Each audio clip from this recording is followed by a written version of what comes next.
Hey y'all. I know y'all probably be like, why does she be doing all this funny looking facial things? But you know how it takes like a thumbnail of you. Sometimes it be looking crazy and I be like, I don't want to look like that. So I be trying to be doing something other than something. You get what I'm saying? All right. Well, welcome. This is Tamika Collins. I am Tamika Collins. And this here is my YouTube channel.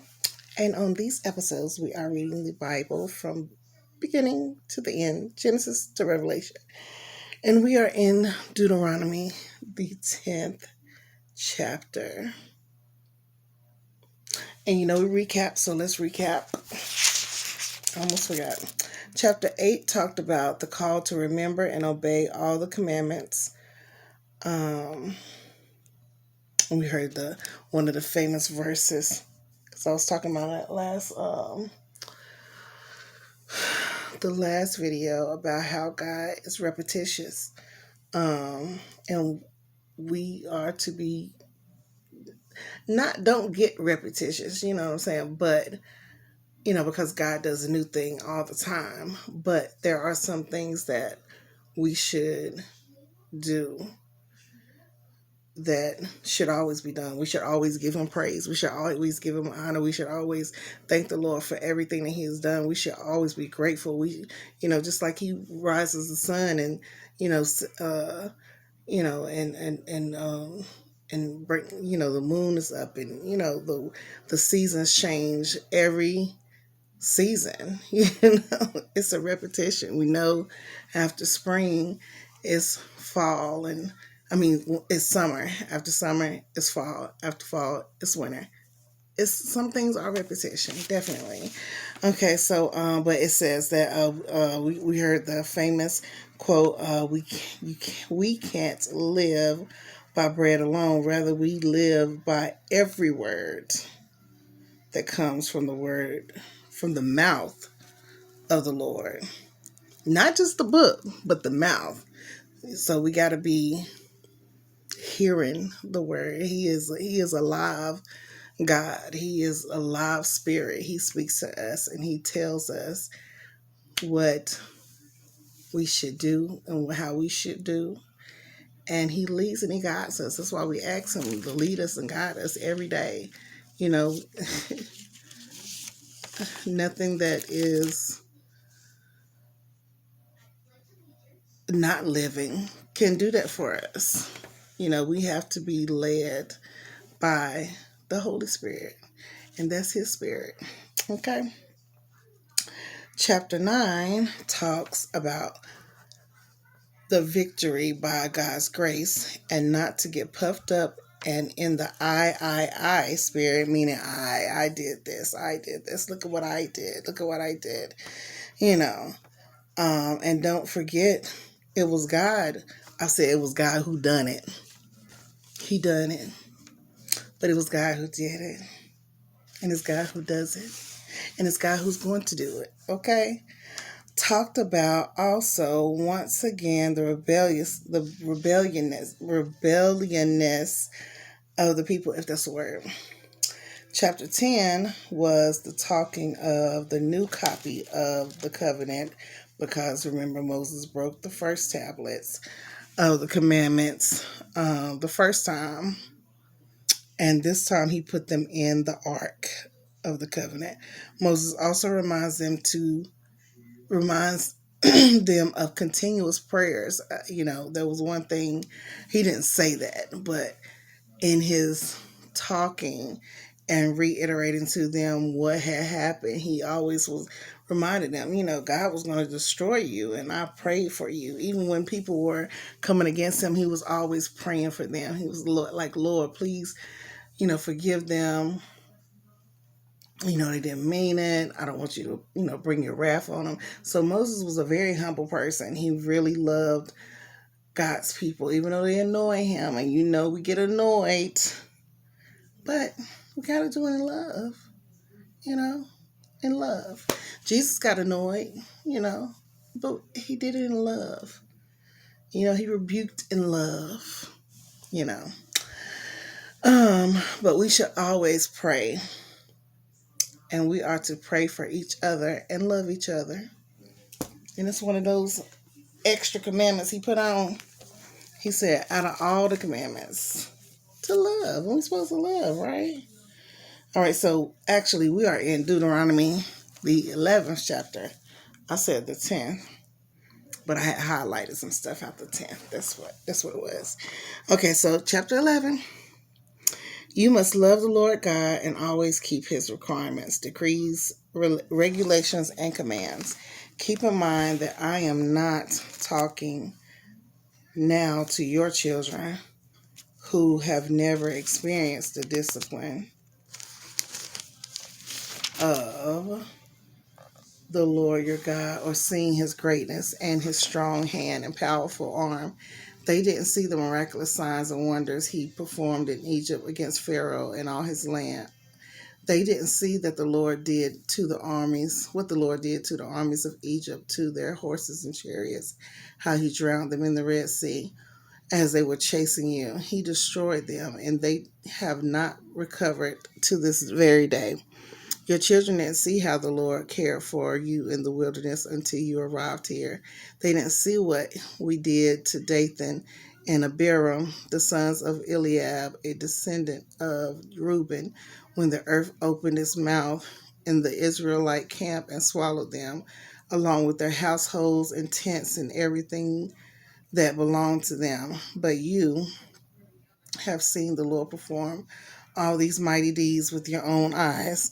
Therefore, be careful to obey every command I am giving you today, so you may have strength to go in and take over the land you are about to enter. If you obey, you will enjoy a long life in the land the Lord swore to give to your ancestors and to you, their descendants, a land flowing with milk and honey.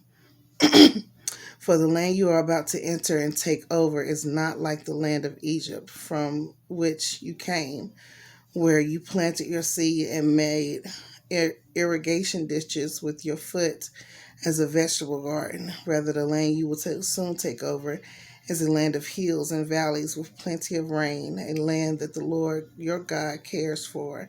He watches over it through each season of the year. If you carefully obey the commands I'm giving you today, and if you love the Lord your God and serve him with all your heart and soul, then he will send the rains in their proper seasons, the early and late rains, so you can bring in your harvest of grain, new wine, and olive oil. He will give you the lush pasture land for your livestock, and you yourselves will have all you can eat. Well, we're just talking about the weather, the seasons. Look at God. But be careful. Don't let your heart be deceived so that you turn away from the Lord and serve and worship other gods. If you do, the Lord's anger will burn against you. He will shut up the sky and hold back the rain, and the ground will fail to produce its harvest. Then you will quickly die in that good land the Lord is giving you. So commit yourselves wholeheartedly to these words of mine. Tie them to your hands and wear them around your forehead as reminders. Teach them to your children. Talk to them about when you were at home and when you were on the road, when you were going to bed and when you were getting up. Write them on the doorposts of your house and on your gates, so that as long as the sky remains above the earth, you and your children may flourish in the land and the Lord swore to give your ancestors. Be careful to obey all these commands I am giving you. Show love to the Lord your God by walking in his ways and holding tightly to him. Then the Lord will drive out all the nations ahead of you. Though they are much greater and stronger than you, you will take over their land. Wherever you set your foot, that land will be yours. Your frontiers will stretch from the wilderness in the south to Lebanon in the north, and from the Euphrates River in the east to the Mediterranean Sea in the west. No one will be able to stand against you, for the Lord your God will cause the people to fear and dread you, as he promised, wherever you go to the whole land. Look, today I'm giving you the choice between a blessing and a curse. You will be blessed if you obey the commands of the Lord your God that I am giving you today. But you will be cursed if you reject the commands of the Lord your God and turn away from him and worship gods you have not known before. When the Lord your God brings you into the land and helps you take the possession of it, you must pronounce the blessing at Mount Gerizim, Gerizim or Gerizim, and the curse at Mount Ebal. These two mountains are west of the Jordan River in the land of the Canaanites who live in the Jordan Valley near the town of Gilgal, not far from the oaks of Moreh, Mora. I don't know. I forgot. Four. Well, we doing our due diligence, right? For you are about to cross the Jordan River to take over the land. Excuse me. The Lord your God is giving you. When you take that land and are living in it, you must be careful to obey all the decrees and regulations I'm giving you today. Chapter 12. Let's see. Let's see what we got here. We can read it. The Lord's chosen place to worship. These are the decrees and regulations you must be careful to obey when you live in the land of the Lord, the God of your ancestors, is giving you. You must obey them as long as you live. When you drive out the nations that live there, you must destroy all the places where they worship their gods, high on the mountains, up the hills, under every green tree. Break down their altars and smash their sacred pillars. Burn their Asherah poles and cut down their carved idols. Completely erase the name of their gods. Do not worship the Lord your God in the way these pagan peoples worship their gods. Rather, you must seek the Lord your God at the place.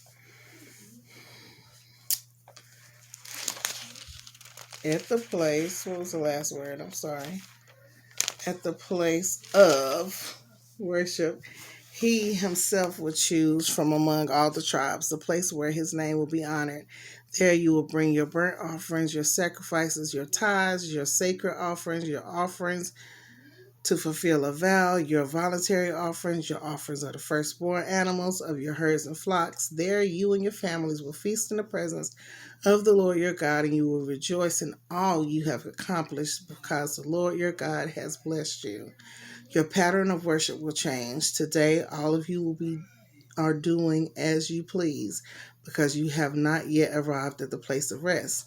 The land of the Lord your God is giving you as your special possession. But you will soon cross the Jordan River and live in the land of the Lord has given you. The Lord your God has given you.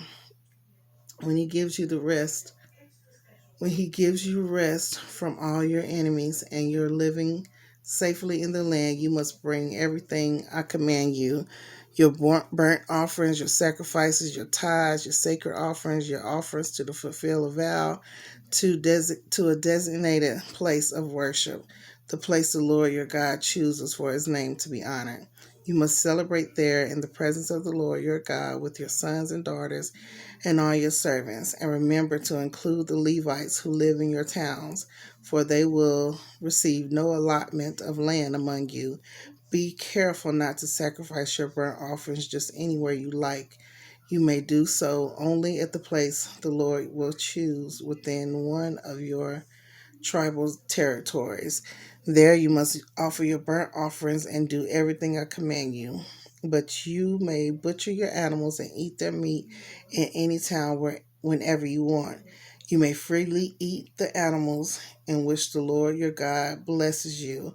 All of you, whether ceremonially clean or unclean, may eat that meat, just as you now eat gazelle and deer, but you must not consume the blood. You must pour it out on the ground like water. But you may not eat your offerings in your hometown, neither the tithe of your grain, and the new wine and olive oil, nor the firstborn of your flocks and herds, nor any offering to fulfill a vow, nor your voluntary offerings, nor your sacred offerings. You must eat these in the presence of the Lord your God at the place he will choose. Eat them there with your children, your servants, and the Levites who live in your towns, celebrating in the presence of the Lord your God in all you do. And be very careful never to neglect the Levites as long as you live in your land. When the Lord your God expands your territory, as he has promised, and you have the urge to eat meat, you may freely eat meat whenever you want. It might happen that the designated place of worship, the place the Lord your God chooses for his name to be honored, is a long way from your home. If so, you may butcher any of the cattle, sheep, or goats the Lord has given you, and you may freely eat the meat in your hometown, as I have commanded you. Anyone, whether ceremonially clean or unclean, may eat that meat, just as you do now the gazelle and the deer. But never consume the blood, for the blood is the life. You must not consume the lifeblood with the meat. Instead, pour out the blood on the ground like water. Do not consume the blood, so that all may go well with you and your children after you, because you will be doing what pleases the Lord. Take your sacred gifts and your offerings given to fulfill a vow to the place the Lord chooses. You must offer the meat and blood of your burnt offerings to the altar of the Lord your God. The blood of your other sacrifices must be poured out on the altar of the Lord your God, but you may eat the meat. Be careful to obey all my commands, so that all will go well with you and your children after you, because you will be doing what is good and pleasing to the Lord your God. When the Lord your God goes ahead of you and destroys the nations, and you drive them out and live in their land, do not fall into the trap of following their customs and worshiping their gods. Do not inquire about their gods, saying, how do these nations worship their gods? I want to follow their example.